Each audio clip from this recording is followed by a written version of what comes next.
जय हिंद दोस्तों। कल 22 दिसंबर राम टेम्पल इनॉग्रेशन करने के बाद में प्रधानमंत्री मोदी जी का एक बहुत बड़ा एक गिफ्ट कह सकते हैं कि 10 मिलियन लोगों या हम ये कहें कि 1 करोड़ घरों के लिए solar system roof top solar system install करने का जो स्कीम है पीएम सूर्योदय योजना ये अनाउंस किया गया। आज हम पूरी स्कीम के बारे में समझेंगे इन ब्रीफली और हम लोग ये भी समझेंगे इसका सिग्निफिकेंस क्या होने वाला है और आज तक और अभी तक इंडिया में सोलर सिस्टम के जरिए कितनी हम लोग एनर्जी हम लोग क्रिएट कर रहे हैं, प्रोडक्शंस कर रहे हैं और इवन ये भी हम बात करेंगे टोटल रीन्यूएबल एनर्जी की कि अभी इंडिया में कितनी प्रोडक्शन हो रही है और फाइनली लास्ट में हम बात करेंगे सॉल्यूशंस के बारे में। सो इसके रिगार्डिंग आप बहुत सारे आप आर्टिकल्स देख सकते हैं कि PM Modi announces rooftop solar system his first decision after Ram temple inauguration. आप पीएम मोदी का ट्वीट भी देख सकते हैं जहां पर इन्होंने ये लिखा है, सूर्यवंशी भगवान श्री राम के आलोक से विश्व के सभी भक्तगण सदैव ऊर्जा प्राप्त करते रहे और इसके लिए यहाँ पर पीएम सूर्योदय योजना यहाँ पर लॉन्च किया गया ताकि 1 करोड़ घर, और ये बेसिकली एक ऐसा स्कीम है, ऐसी योजना है जो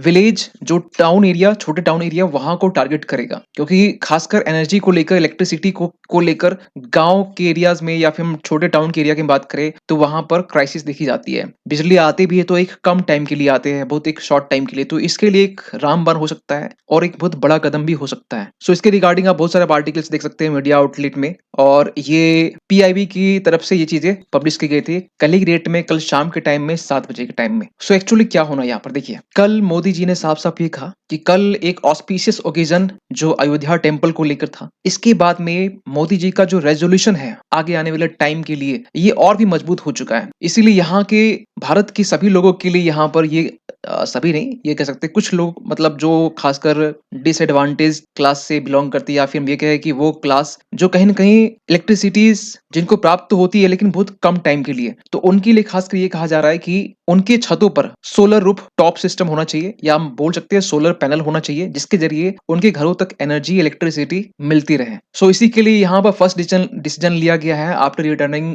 जो अयोध्या इनॉग्रेशन है उसके बाद में, और प्रधानमंत्री सूर्योदय योजना यहाँ पर मोदी जी ने अनाउंस किया खासकर इंस्टॉल करने को लेकर कि 1 करोड़ हाउस यानी कि 1 करोड़ घरों में रूफटॉप सोलर पैनल यहाँ पर इंस्टॉल किए जाएंगे। ये केवल इलेक्ट्रिसिटी बिल ही आपको रिड्यूस नहीं करेगा, इवन कि आपको बता दे कि ये मेक इंडिया, यहाँ पर बोला मेक इंडिया सेल्फ रिलायंट इन एनर्जी सेक्टर्स, एनर्जी सेक्टर में भी इंडिया का की जो पोजीशन है सेल्फ रिलायंट बनने का, क्योंकि आज के टाइम में हम लोग जो इलेक्ट्रिसिटी यूज कर रहे हैं वो बेसिकली कोल के प्रोडक्शन से होता है और कोल आपको पता होना चाहिए कोल लिमिटेड मात्रा में, तो इसीलिए यहाँ पे एक ऑल्टरनेटिव के तौर पे देखा जा रहा है कि इलेक्ट्रिसिटी को जनरेट करने के लिए, क्रिएट करने के लिए सोलर पैनल, और सोलर एनर्जी आपको मालूम है कि अनलिमिटेड है, सूर्य की ऊर्जा अनलिमिटेड है। सो यहाँ पर मोदी जी ने यह भी कहा है कि दिस इज इंडियाज टाइम और India is going to move forward. ये सही बात है, आज का टाइम इंडिया का दौर है जहां इंडिया, और ये भी कहते हैं ना आज पूरे विश्व में कहीं ना कहीं भारत जो है एक फास्टेस्ट ग्रोइंग इकोनॉमी है। ये भी कहा जाता है कि 2050 तक में हम लोग एक डेवलप्ड कंट्री रहेंगे। और इतना ही नहीं, यहाँ पर भारत जो है ना, जियोपॉलिटिक्स की बात करें, डिप्लोमेसी की बात करें, कूटनीति की बात करें,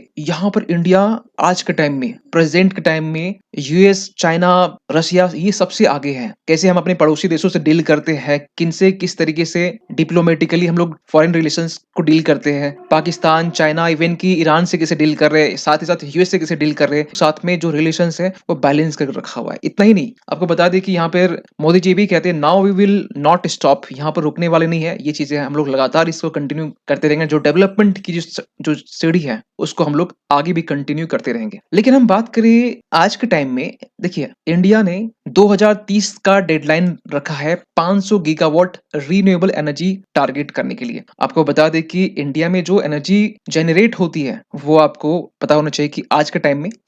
ये पिछले साल तक का डेटा है, 424 गीगावाट सॉरी 424 गीगावाट ये एनर्जी इंडिया आज के टाइम प्रोड्यूस करता है। ठीक है, उसमें से 180 गीगावाट जो है वो रीन्यूएबल एनर्जी से निकलता है। इन टोटल जो एनर्जी इंडिया आज के टाइम में प्रोड्यूस कर रहा है वो 424 गीगावाट है, उसमें से 180 रीन्यूएबल एनर्जी से है, यानी मतलब आप समझ सकते हैं विंड एनर्जी, सोलर एनर्जी यहाँ से क्रिएट हो रहा है। लेकिन इसी 180 को यहाँ पर टारगेट किया जा रहा है कि 500 गीगावाट करने का ओनली रीन्यूएबल एनर्जी से, जो आज के टाइम में टोटल हमारी जो एनर्जी की प्रोडक्शन है 500 गीगावाट नहीं है, लेकिन 2030 तक में आर.के. सिंह आपको बता दें, ये union power and new and renewable energy minister है। इन्होंने ये दावा किया है और डेफिनेटली हम लोग इस चीज़ को अचीव कर लेंगे 2030 से पहले तक में। ये भी कहा जा रहा है इससे पहले हम लोग अचीव कर लेंगे और इसी दिशा में ये एक नेक्स्ट कदम होने वाला है, प्रधानमंत्री सूर्योदय योजना। आपको एक चीज़ और एक ऐड करना चाहते हैं कि 180 गीगावाट जो आज रिन्यूएबल एनर्जी है, उसमें से सोलर एनर्जी कितना है? तो इसके लिए आपको बता देना चाहते हैं 2022 तक में का टारगेट था कि 100 गीगावाट सिर्फ सोलर एनर्जी से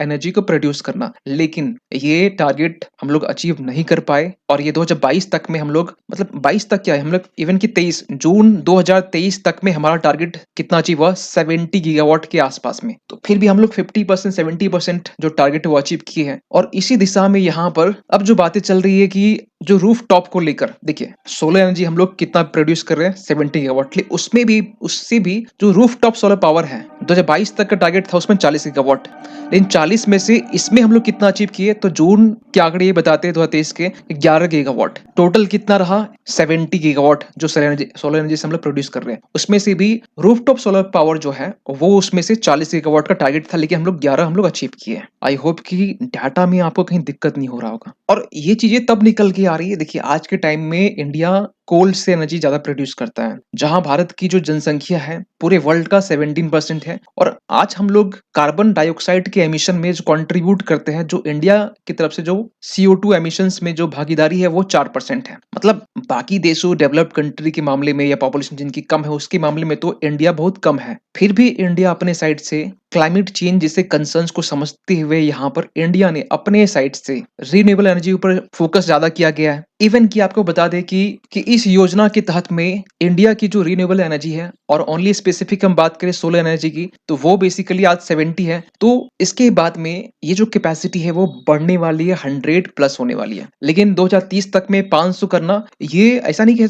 कह सकते कि इम्पॉसिबल है, बिल्कुल ये पॉसिबल है और 2030 के पहले ही हम लोग कर लेंगे, जिस तरीके से इंडिया में जो पॉलिसीज है, स्कीम्स है, योजना जिस तरीके से लाई जा रहे हैं। सो बात करें सिग्निफिकेंस की, सिग्निफिकेंस क्या होने वाला, देखिए पहली बात तो ये क्लाइमेट चेंज को कॉम्बैट करने में काम आएगा। दूसरी बात ये है कि जो हमारी डिपेंडेंसी है फोसिल फ्यूल को लेकर, ये हमारा डिपेंडेंसी को कम करेगा और जो भी हाउस होल्ड है, जो भी कंज्यूमर्स हैं आज के टाइम में जो इलेक्ट्रिसिटी यूज कर रहे हैं, एनर्जी यूज कर रहे हैं, उसके कॉस्ट में बहुत बड़ा एक बदलाव देखा जाएगा, पावर कॉस्ट रिडक्शन में देखने को मिलेगा, एनर्जी सिक्योरिटी में प्रोवाइड की जाएगी, एनहेंस होगा। ये डिपेंडेंसी नहीं होगा तो एनर्जी सिक्योरिटी को लेकर कहीं कहीं जो कंसर्न है वो नहीं होने वाली है। और फाइनली आपको बता दें कि ये ऐसे एरियाज में जहां पर हिली एरियाज है या हम के north east areas, remote areas, वहां पर इलेक्ट्रिसिटी के एक्सेस को लेकर आज भी आपको नॉर्थ ईस्ट में ऐसे ऐसे गांव मिल जाएंगे, ऐसे ऐसे दूर दराज रिमोट एरियाज मिल जाएंगे जहां पर इलेक्ट्रिसिटी अभी तक नहीं पहुंची है और कहीं कहीं है भी तो हम मुश्किल से 1 घंटे के लिए 2 घंटे के लिए बिजली आती है। तो ऐसे जगह पर वहां पर इलेक्ट्रिसिटी जो एक्सेस है वो इंप्रूवमेंट होगी। और एक ना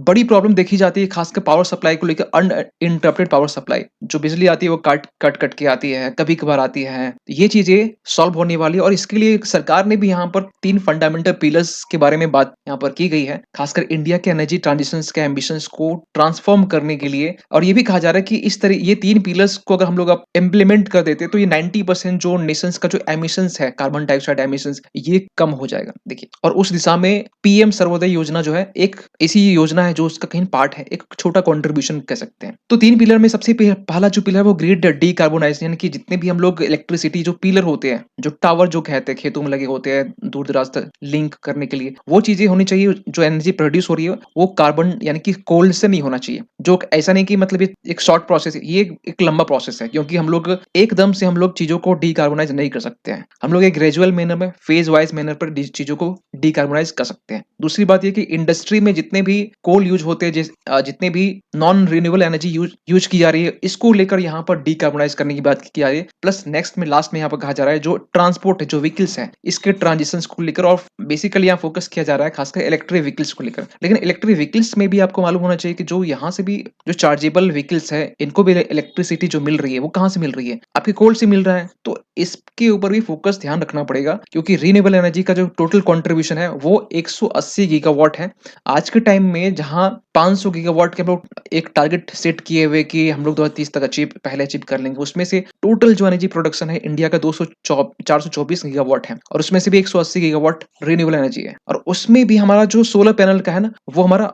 70 ओनली 70 गीगावाट, जो टारगेट था 2022 तक में 100, और उससे भी कम टारगेट है हमारे पास में कि रूफटॉप के लिए 11 गीगावाट ओनली। तो हमें यहाँ पर काम करना पड़ेगा, 11 गीगावाट है, इसको बढ़ाने के ऊपर। अगर हर घर में सोलर पैनल हर छतों में लगेगी तो कहीं न कहीं हर घर एक इंडिविजुअली डिपेंडेंट होगा एनर्जी को लेकर। तो ये सरकार का कहीं न कहीं टारगेट है इंडिविजुअल सेक्टर्स को लेकर। हो सकता है कि नेक्स्ट आने वाले टाइम में सरकार का टारगेट होगा कि एक कमर्शियल बेसिस पर जो सोलर पैनल है, इसको इंस्टॉल करना और इलेक्ट्रिसिटी को जनरेट करना। तो इन सब चीज़ में आपका क्या मानना है? कमेंट कीजिएगा। मिलते हैं किसी अगले वीडियो में, तब तक के लिए थैंक यू सो मच।